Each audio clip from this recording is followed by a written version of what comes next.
বন্ধুরা, আজকে একটা নতুন গল্প নিয়ে আসলাম তোমাদের মাঝে। এটা সত্য এবং বাস্তব জীবনের ঘটনা। শেষ পর্যন্ত শোনার অনুরোধ রইল। শুনলে তোমার মধু চলে আসবে। দেরি না করে চলো শুরু করা যাক। গভীর রাতে হঠাৎ অনুভব করলাম কেউ আমার দরজায় ধাক্কা দিচ্ছে। আমি ভেবেছিলাম হয়তো আমার স্বামী হবে, কিন্তু দরজা খুলে দেখি আমার ভাসুর কেমন জানি এক অদ্ভুতভাবে আমার দিকে তাকিয়ে রয়েছে। আমি তখন নিজেকে বাঁচাতে দৌড়ে গেলাম রান্নাঘরের দিকে। তখন আমার ভাসুর ও আমার পিছু পিছু দৌড়ে গিয়ে আমাকে ধরে ফেলে, মাটিতে ধাক্কা মেরে ফেলে দিয়ে আমার সাথে যা করল তা শুনলে বন্ধুরা তোমাদের মাথা গরম হয়ে যাবে। বন্ধুরা, গল্পটি অনেক অনেক ইন্টারেস্টিং। আশা করি গল্পটি শুনে তোমরা অনেক মজা পাবে। তবে গল্পটি শোনার পূর্বে বন্ধুরা, তোমাদের নিকট আমার ছোট্ট একটি অনুরোধ। তোমরা দয়া করে আমার চ্যানেলটি সাবস্ক্রাইব করে আমাকে সাপোর্ট করবে। বন্ধুরা, আমার নাম সৃজ্যোতি। বিয়ে হয়েছে আমার 3 বছর হয়েছে। বিয়ের 3 বছর পর হঠাৎ করে আমার ভাসুর আমার দিকে খারাপ নজরে তাকাতে শুরু করল। আমার স্বামীর সামনে আমার ভাসুর আমার সঙ্গে খাবার কিছু করতে চাইত, কিন্তু আমার স্বামী আমার ভাসুরকে কিছু বলেনি। আমার স্বামী এত টাকা পুরুষ ছিল যে সে নিজেই আমাকে তার দাদার হাতে সঁপে দিতে চেয়েছিল। আসলে আমার স্বামী এবং আমার জানা নেই যখন তারা দুইজনে স্বেচ্ছায় একে অপরের সঙ্গে নোংরা সম্পর্কে জড়িয়ে গিয়েছিল, তখন আমরা কেউই কথা জানতাম না। একদিন আমার ভাসুর যখন ঘরে ছিল না, তখন আমার স্বামীও যেটা নিয়ে একে অপরের সঙ্গে খারাপ সম্পর্ক ছিল, এবং আমার ভাসুর নিজের চোখে নাকি তাদের দুজনকে একসঙ্গে দেখেছিল। তখন আমার ভাসুর আমার স্বামীকে অনেক মেরেছিল। আসলে আমার ভাসুর ও আমরা আলাদা বাড়িতে থাকতাম। আমরা গ্রামে থাকতাম, এবং আমি যে গ্রামে থাকতাম তার পাশের গ্রামে জীবন নামের একটি ছেলের সঙ্গে আমার বিয়ে হয়েছিল। জীবন বাড়ির ছোট ছেলে এবং আমার ভাসুরের নাম হচ্ছে সীমান্ত। বিয়ের 2 বছর পরে আমি কন্যাসন্তান জন্ম দিয়েছিলাম। কিন্তু আমার ভাসুর ও যেটা নিয়ে আমাদের অনেক আগে বিয়ে হয়েছিল, তারপরেও তাদের কোনো বাচ্চা হয়নি। কিন্তু আমার শাশুড়ি এই ব্যাপারে কোনো দিন আমার ভাসুর এবং আমার যেটা নিয়ে কিছু বলেনি, কারণ আমার শাশুড়ি খুবই ভালো মনের মানুষ ছিলেন। উনি আমাকে এবং আমার যেটা নিয়ে অনেক ভালোবাসতেন। কিন্তু আমার শাশুড়ি আমাদের সঙ্গেই পুরাতন বাড়িতেই থাকতেন। আমার ভাসুর যেটা নিজে বাড়িতে থাকত, সেই বাড়িটা আমাদের এই পুরাতন বাড়ি থেকে কিছুটা এগিয়ে গিয়েছিল। সেদিন দুপুরবেলা আমার ভাসুর হঠাৎ করে আমার যেটা নিয়ে নিজের বাড়ি থেকে বের করে টানতে টানতে আমাদের এই পুরাতন বাড়িতে নিয়ে আসে। তার আগে জানি না কেন আমার স্বামী বাইরে থেকে অনেক দ্রুত দৌড়ে এসে বাড়ির ভেতরে ঢুকে রুমে এসে দরজা লাগিয়ে হাঁপাতে লাগল, আর আমাকে বলল আমাদের বাড়িতে কেউ এলে দরজা খুলবে না। আমি বললাম ঠিক আছে। ঠিক ওই সময় আমাদের দরজায় কেউ এত জোরে ধাক্কা দিতে লাগল যে আমার স্বামীর বারণ করা সত্ত্বেও আমাকে বাধ্য হয়ে বাড়ির দরজা খুলতে হয়েছিল। আমি যখন বাড়ির দরজা খুললাম, তখন আমার ভাসুর ধাক্কা মেরে আমার যা থেকে ঘরের ভিতরে ফেলে দিল। আমি তখন রেগে আমার ভাসুরকে বললাম, দাদা, আপনি এটা কেমন ব্যবহার করছেন? দিদিকে এভাবে ধাক্কা দিচ্ছেন কেন? ওই সময় আমার ভাসুরের চোখে অনেক বেশি রাগ ছিল। তারপরে উনি অনেক রেগে চিৎকার করে আমার স্বামীকে ডাক দিলেন। আমার স্বামী যখন তার ঘর থেকে বের হয়নি, তখন আমি ভাসুরকে জিজ্ঞেস করলাম, কি হয়েছে? আমাকে কেউ কিছু বলবে? আমার ভাসুর তখন রেগে আমাদের রুমের দরজা ভেঙে দিয়ে আমার স্বামীর কলার ধরে ঘর থেকে বের করে তাকে জোরে ধাক্কা দিয়ে বলল, তোমার স্বামী আর আমার বউ, এরা দুইজন মিলে আমাকে ঠকিয়েছে। একে তো আমার ভাই বলতে ঘেন্না হচ্ছে, একে তো আমি আজ প্রাণে মেরে ফেলব। আজ আমি একা ছাড়ব না। সাহস কি করে হলো আমার বউয়ের সঙ্গে বাজে সম্পর্ক করার? সব কিছু শোনার পরে আমি তো মাথায় হাত দিয়ে বসে পড়েছিলাম, কারণ স্বপ্নেও ভাবতে পারিনি আমার স্বামী এরকম কিছু একটা নোংরা কাজ করবে, তাও আবার তার নিজের বৌদির সঙ্গে। তারপর আমার স্বামী নিজের ভুল বুঝতে পেরে আমার ভাসুরকে বলল, দাদা, আমি ভুল করেছি, আমাকে ক্ষমা করে দাও। আমার ভাসুর তখন বলল, তুই এটা ভুল নয়, অনেক বড় অপরাধ করেছিস, আর এটার শাস্তি তো পেতেই হবে। তাই আমি এক্ষুনি পঞ্চায়েতে যাব, আর তোর ব্যাপারে সব কিছু সত্যি কথা বলে দেব।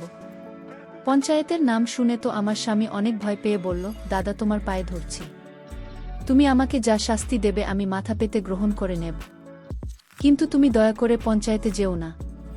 ওই সময় আমার জানি আমার ভাসুরের পা ধরে বল, আমি ভুল করেছি, আমাকে ক্ষমা করে দাও, এই কথাটাকে আর বাড়াবাড়ি করো না, তাহলে আমাদের বাড়ির মান সম্মান কিছুই থাকবে না।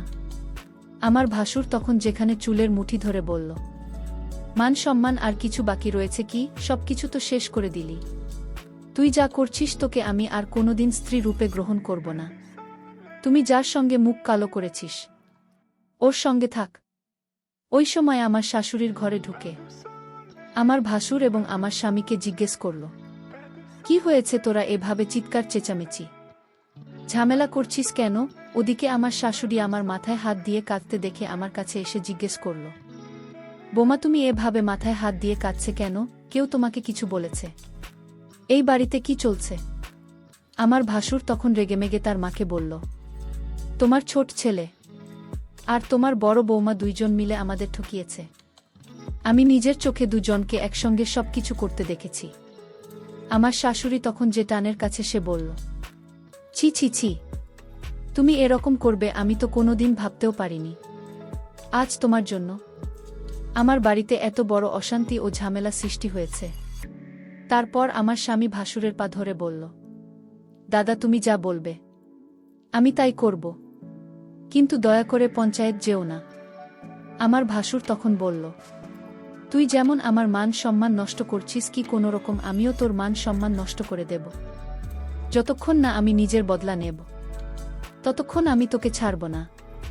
আর আমার বদলা তখনই পুরো হবে যখন আমি তোর বউয়ের সঙ্গে বাজে সম্পর্ক করতে পারব। তবেই তুমি বুঝতে পারবে কতটা কষ্ট হয়।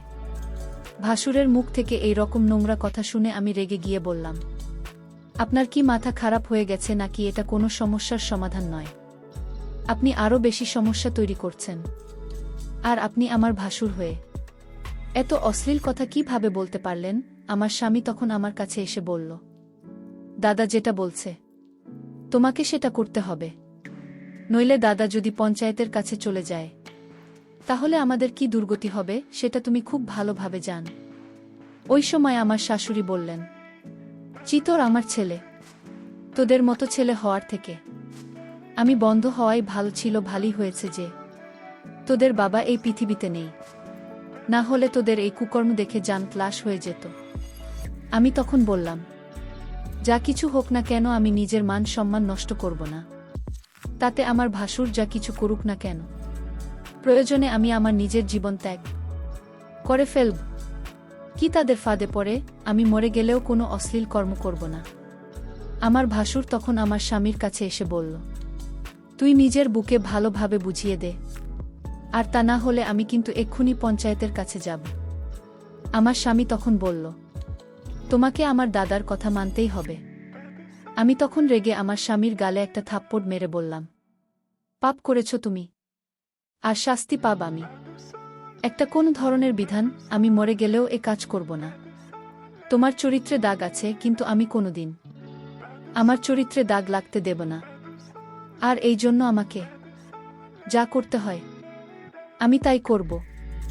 আর তোমার মতো পুরুষের সঙ্গে আমার সংসার করা আর না করার সমান। তুমি কেমন স্বামী, নিজের স্ত্রীর মান সম্মান অন্য কারো হাতে তুলে দিতে চাইছ? সে ভগবান যেন তোমার মতো স্বামী আর অন্য কোনো মেয়ের কপালে না দেয়। আমি তখন আমার যেটা নিজের কাছে রেগে গিয়ে বললাম, শুধুমাত্র তোমার জন্য আজ আমাদের বাড়িতে এত অশান্তির সৃষ্টি হয়েছে, আর তোমাদের ভুলের জন্য আজ আমার মান সম্মান নিয়ে লোকে খেলতে চাইছে। তোমার এমন কি বাধ্যতা ছিল যার জন্য তুমি এত বড় একটা নোংরা কাজ করলে? আর পুরো দুনিয়াতে তুমি আমার স্বামীকে পেয়েছিলে নিজের চাহিদা পূরণ করার জন্য। জি, তোমাকে আমি যতটা ভালো ভেবেছিলাম তুমি তার চাইতে অনেক বেশি খারাপ। আমার যেটা নিয়ে একটা কোণায় দাঁড়িয়ে চোখের পানি ফেলেছিল। তারপর আমি যখন কোনো মতে আমার ভাসুর এবং আমার স্বামীর কথা মানতে কোনোভাবেই রাজি হয়নি, এবং আমার শাশুড়িও যখন আমার সপক্ষে ছিলেন এবং উনি যখন এই কাজটা করতে বাধা দিলেন নিজের ছেলেদের, তখন আমার স্বামী ও ভাসুর জো স্বামী স্ত্রী করে আমার শাশুড়িও আমার মেয়েকে একটা ঘরের মধ্যে বন্ধ করে দেয়। তারপর আমার স্বামী ভাসুরকে বলল, মাকে তো ঘরের মধ্যে বন্ধ করে দিলাম, এবার আমার বউয়ের সঙ্গে তোমার যা করার আছে তুমি করতে পারো। এটা বলে আমার স্বামী যখন ঘরের বাইরে চলে গেল এবং আমার ভাসুর যখন আমার দিকে এগিয়ে আসছিল, তখন আমি না পেরে আমার ভাসুরকে জোরে ধাক্কা দিয়ে দৌড়ে ঘর থেকে বেরিয়ে তাড়াতাড়ি করে পঞ্চায়েতের দিকে গিয়েছিলাম। আমার ভাসুর আমার পেছনে আমাকে ধরার জন্য ছুটে আসছিল। আমি কোনো রকমভাবে নিজের মান সম্মান রক্ষা করে তাড়াতাড়ি পঞ্চায়েতে এসে হাজির হয়েছিলাম। ভেবেছিলাম পঞ্চায়েত আমার সঙ্গে ন্যায্য বিচার করবে, কিন্তু পঞ্চায়েতে আমাদের ব্যাপারে সব কথা শোনার পরে যা সিদ্ধান্ত নিয়েছিল সেটা শুনে তো আমার পায়ের তলা থেকে যেন মাটি সরে যাবার অবস্থা হলো। সব কিছু শোনার পরে পঞ্চায়েত আমার ভাসুরকে জিজ্ঞেস করো যে সে কি চায়। আমার ভাসুর তখন জোর গলায় করে বলল, আমার ভাই যেমন আমার বউয়ের সঙ্গে বাজে কাজ করেছে, আমি ঠিক তার বউয়ের সঙ্গে এরকম কাজ করতে চাই, তবে আমার সঙ্গে ন্যায্য বিচার হবে। পঞ্চায়েতের যিনি প্রধান ছিলেন তিনি উনার সহকর্মীদের সঙ্গে কিছু আলোচনা করার পরে ঘোষণা করলেন যে আমার ভাসুর যেটা বলছেন সেটাই হবে। ওটা শোনার পরে তো আমি পঞ্চায়েতকে বলেছিলাম, আপনারা এটা ঠিক করছেন না, আপনারা আমার সঙ্গে অন্যায় করছেন। আমার স্বামী এবং আমার যেটা আমি ভুল কাজ করেছে, কিন্তু এটার শাস্তি আমি কেন পাব? আমার সঙ্গে এত বড় পাপ কাজ আপনারা করতে পারেন না, তাই আমি পুলিশের কাছে যাব, কিন্তু আমার সঙ্গে এত বড় অন্যায় আমি কোনো মতেই হতে দেব না। ওদিকে আমার যেটা নিয়ে শাস্তিস্বরূপ পঞ্চায়েতের প্রধান এবং তার সহকর্মীরা পঞ্চায়েতের ঘরে তাকে বন্দী করে রেখেছিল। আমি যখন পঞ্চায়েতের আদেশ মানতে রাজি হয়নি, তখন পঞ্চায়েতের প্রধান বলে দিয়েছিল যে গ্রামের কোনো মানুষ যাতে আমাদেরকে সাহায্য না করে, গ্রামের কোনো দোকানদার যাতে আমাদের কাছে কোনো জিনিস বিক্রি না করে, এমনকি গ্রামের যে টিউবওয়েল থেকে আমরা জল তুলে আনতাম সেটাও আমাদেরকে বারণ করে দিয়েছিল। আসলে আমাদের গ্রামের মানুষেরা পঞ্চায়েতের প্রত্যেকটা আদেশ খুব ভালোভাবে মেনে চলত, তাছাড়া আমাদের কাছে আর কোনো উপায় ছিল না। পুলিশের কাছে কেউ ভয়ে যেত না, কারণ পঞ্চায়েত যখন জানতে পারে যে কোনো মানুষ তার বিচার সালিশ করার জন্য পুলিশের কাছে গেছে, তখন তাদের সমস্ত সুযোগ সুবিধা পঞ্চায়েত বন্ধ করে দিত। তাই গ্রামের মানুষ ভয়ে পুলিশের কাছে যেত না। গ্রামে কোনো বাড়িতে কোনো কিছুর অসুবিধা হলে সেটা পঞ্চায়েত মীমাংসা করত। এমনকি কেউ যদি পুলিশের কাছে যেতে চাইত তাহলে পঞ্চায়েত তাকে কঠিন শাস্তি দিত। পঞ্চায়েতে যা কিছু মীমাংসা হয়েছিল সব কিছু শোনার পরেও আমার স্বামী কাপুরুষের মতো চুপচাপ দাঁড়িয়েছিল। আমার তো এটা ভেবে আশ্চর্য লাগছিল, একটা মানুষের সঙ্গে এত বছর সংসার করার পরেও সে কিভাবে নিজের বুকে ধোঁকা দিতে পারে। শুধু তাই নয়, নিজের কুকর্ম করার পরে তার সমস্ত কুকর্মের ফল আমার ঘাড়ে চাপিয়ে দিতে পারে। সে যদি ভুল করার পরে নিজের ভুল স্বীকার করে শাস্তি ভোগ করে নিত, তাও আমি তাকে ক্ষমা করে দিতাম। কিন্তু আমার স্বামী এতটা স্বার্থপর ও নীল যে নিজেকে কঠোর শাস্তির হাত থেকে বাঁচানোর জন্য আমাকে বলে দিতে চেয়েছিল। এদিকে আমি মনের মধ্যে জেদ করে নিয়েছিলাম যে যাই হয়ে যাক না কেন আমি নিজের ভাসুরের কাছে নিজেকে সঁপে দিতে পারব না। আর অন্যদিকে আমার ভাসুর আমার স্বামীর সঙ্গে বদলা নেওয়ার চক্করে আমাকে নষ্ট করার জন্য উঠে পড়ে লেগেছিল। আর পঞ্চায়েতের নির্দেশ অনুযায়ী গ্রামের কেউ আমাদের সাহায্য করতে রাজি হয়নি। গত 2 দিন থেকে আমি, আমার শাশুড়ি ও আমার মেয়ে আমরা না খেয়ে দিন কাটাচ্ছিলাম। আমাদের বাড়ির সমস্ত খাবার শেষ হয়ে গেছিল। আমার শাশুড়ি যখন গ্রামের দোকানে গিয়েছিল চাল ডাল কেনার জন্য, তখন কেউ আমাদের খাবার দেয়নি, কারণ গ্রামের পঞ্চায়েত বলেছিল আমাদের যদি কেউ সাহায্য করে তাহলে আমাদের মতো তাদেরও অসহায় করে ছেড়ে দেবে। ওই ভয়ে কেউ আমাদের সাহায্য করেনি। আমার 4 বছরের ছোট্ট মেয়েটা না খেয়েই দিন কাটিয়েছিল। ওদিকে আমার স্বামী শাশুড়ির ভয়ে আমাদের বাড়ি ফেরেনি। তারপর সেদিন সন্ধ্যাবেলায় আমাদের বাড়ির দরজায় যখন কেউ ডাক দিচ্ছিল, তখন দরজা খুলে দেখলাম আমার স্বামী বাইরে দাঁড়িয়ে আছে। তাকে দেখে তো আমার পুরো শরীর রাগে জ্বলছিল। সে তখন আমার ধরে বলল, দয়া করে তুমি পঞ্চায়েতের কথা মেনে নাও এবং আমার দাদার সঙ্গেই কাজটি করে নাও। মাত্র 1 দিনের তো ব্যাপার, প্লিজ তুমি আমার প্রতি দয়া করো। আর তাহলে আমি মরে যাব। যদি তুমি এই কাজটি করো তাহলে আমাদের সবকিছু ঠিক হয়ে যাবে। আবার সব কিছু আগের মতোই হয়ে যাবে, না হলে আমাদের না খেয়ে মরতে হবে, আবার মেয়েটারও কষ্ট হবে। আমি তখন স্বামীর এখান থেকে নিজেকে ছাড়িয়ে নিয়ে বললাম, খোশামদ আর আমাকে ছোঁয়ার চেষ্টা করবে না। আজ তোমার পাপের ভাগী আমরা সবাই হয়ে গেছি, আর তোমার জন্য আমার মেয়েটা কষ্ট পাচ্ছে। চিফ ঘৃণা হচ্ছে আমার তোমাকে দেখে। আমার স্বামী তখন আমার দিকে আঙুল দেখিয়ে বলল, সব দোষ তোমার। তুমি যদি দাদার পরামর্শ মেনে নিতে, তাহলে আজ এত খারাপ দিন আমাদের দেখতে হতো না। আমি তখন স্বামীকে বললাম, তুমি কি ধরনের স্বামী যে কোনো রকম দ্বিধাবোধ ছাড়াই নিজের স্ত্রীকে নিজের দাদার কাছে বিক্রি করে দিতে চাইছে? প্রত্যেকটা স্বামীর কর্তব্য হচ্ছে তার স্ত্রীর মান সম্মান রক্ষা করা, কিন্তু তুমি এতটা নির্দয় নিষ্ঠুর নীল যে আমার মান সম্মান নিজের হাতে নষ্ট করার জন্য উঠে পড়ে লেগেছে। আমি তোমাকে কোনোদিন ক্ষমা করতে পারবো না। তুমি আমার চোখের সামনে থেকে দূর হয়ে যাও, নইলে আমি ধাক্কা মেরে তোমাকে বাড়ি থেকে বের করে দেব। ওই সময় আমার শাশুড়ি ঘর থেকে বেরিয়ে এসে তার ছেলেকে দেখে অনেক রেগে গিয়ে ভিতর থেকে একটা লাঠি এনে বলল, বেরিয়ে যা এখান থেকে, না হলে লাঠি দিয়ে তাকে মেরে মেরে তোর পিঠের ছাল আমি তুলে নেব। বেরিয়ে যা আমার চোখের সামনে থেকে, আমি তাদের মুখ দেখতে চাই না। ওই কথাটা বলে আমার শাশুড়ি আমার স্বামীকে ঘর থেকে বের করে দিয়ে ভিতর থেকে দরজা লক করে আমাকে ধরে কাঁদতে শুরু করল।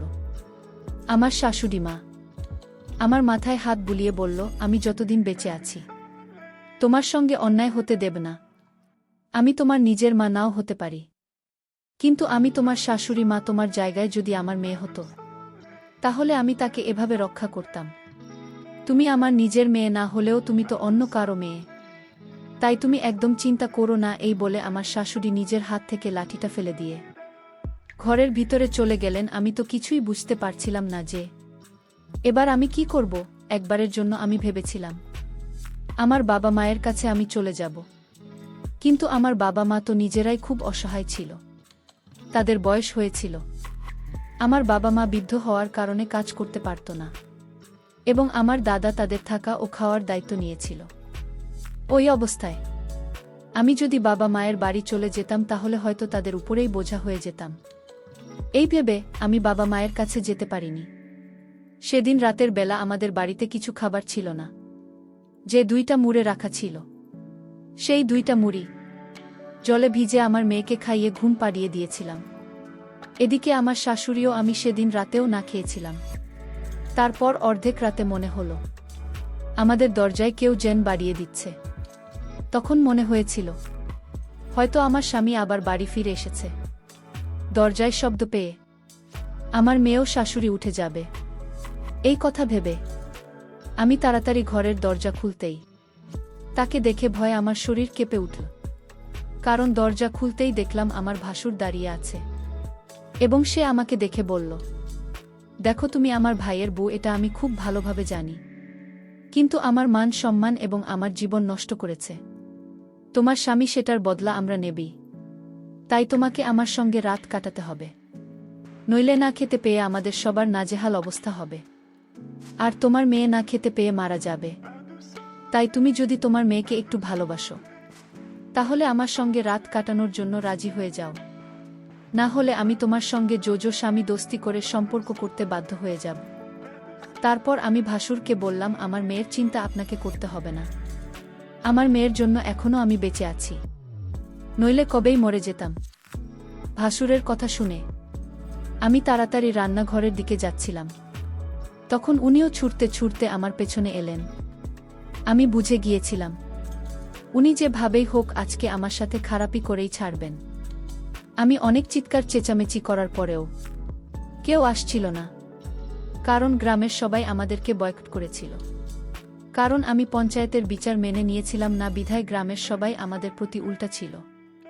তারপর আমি ভাবলাম, যেহেতু আজকে আমি আমার ভাসুরের হাত থেকে কোনোভাবে রক্ষা পাব না, আর এদিকে আমার কারণে আমার মেয়ে, আমার শাশুড়ি সবাই নাকি আছে, সবকিছু চিন্তা করে দেখলাম আমি যদি আমার ভাসুরের সাথে এরকম কাজ করি, তাতে যদি আমার স্বামীর কোনো আপত্তি না থাকে, তাহলে আমি আর কি করব। নিজের ইজ্জত বাঁচানোর জন্য অনেক সংগ্রাম করেছি, অনেক চেষ্টা করেছি, আর পারব না। এখন যা করে ভগবানের করবে। এই সব কিছু চিন্তা করে আমি আমার ভাসুরের সাথে বাজে কাজ করতে রাজি হয়ে যায়। আমার ভাসুর এতটাই শক্তিশালী এবং পাওয়ারফুল ছিল যে মনে হচ্ছিল যেন আমার উপর একটি ঘূর্ণিঝড় বয়ে যাচ্ছিল। আমি আমার ভাসুরকে বললাম, দয়া করে আপনি একটু সহনশীল হন। আমার অনেক কষ্ট হচ্ছে। তারপরেও আমার ভাসুর সাথে সারারাত ইচ্ছামতো এক অদ্ভুত কাজ করেছিল। মনে হয় অনেকটা রাগে আমার সাথে এরকম করেছিল। তারপর আমার ভাসুর শান্ত হয়ে সব কিছু মেনে নিয়েছিল। তারপর আমাদের পরিবারে আবার আগের মতো শান্তি হয়ে উঠেছিল। পরিশেষে আমি তোমাদেরকে বলব, বন্ধুরাও কেউ মরে পাবে, আবার কেউ মরে ধাপে। আমার অতীত একই অবস্থা হয়েছিল আমার স্বামীর পাপের কারণে। এর শাস্তি আমাকে ভোগ করতে হয়েছিল। বন্ধুরা, আমি তোমাদের কি বলবো, হয়তো তোমাদের জীবনেও আমার মতো এরকম ধরনের ঘটনা ঘটতে পারে। তাই আমি তোমাদেরকে বলবো, তোমরা অবশ্যই এই পরিস্থিতিতে সাবধানতা অবলম্বন করার চেষ্টা করবে। বন্ধুরা, আজকে এই পর্যন্তই। আবারও আসব তোমাদের মধ্যে নতুন কোনো ভিডিও নিয়ে। ভিডিওটি যদি তোমাদের ভালো লাগে তাহলে একটি লাইক দাও। প্রতিদিন আমি তোমাদেরকে একটা করে নতুন গল্প উপহার দিব। তাই তোমাদেরকে অনুরোধ করে বলছি, তোমরা যদি এরকম ধরনের ইন্টারেস্টিং গল্প পেতে চাও তাহলে দয়া করে আমার চ্যানেলটি সাবস্ক্রাইব করো। পরিশেষে তোমাদের সকলের সুস্বাস্থ্য কামনা করি। ভিডিওটি দেখার জন্য তোমাদের সকলকে অসংখ্য ধন্যবাদ।